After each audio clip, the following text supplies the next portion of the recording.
no billionaire on his dying bed will ever say, I wish I spend more time at work. I wish I spend more time with my business associate. How would you know if the money that you're earning is you're using it the right way?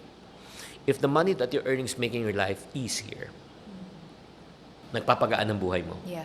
Tama paggamit mo.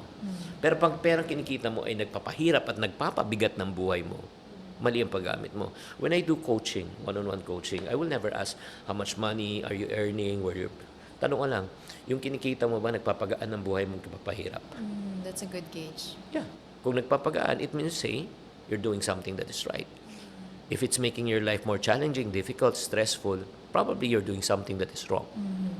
But at the end of the day, we ask that same question. Is our quality of life improving? Yes.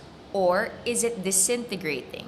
Because having a lot of material wealth doesn't equate to improvement of quality of life. So what you're looking at is not really how much money you can really make, but how much time you're able to buy back for yourself so that you can do things that you love and spend time with the people that you love. Because at the end of the day, that's really all that matters. But no billionaire on his dying bed will ever say, I wish I spend more time at work. I wish I spend more time with my business associate.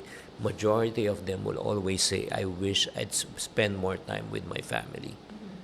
And that's the reason why, again, I love what I'm doing. So, kaya nga, for me, no amount of success in business, in society, in career, in profession, in ministry can compensate for failure in the family. That's my philosophy. So, hindi para makilala, kumita ng maraming pera, Yeah. di ba? That's nice, pero ang original intent is para makasama at magkaroon ng more time with family. Yeah.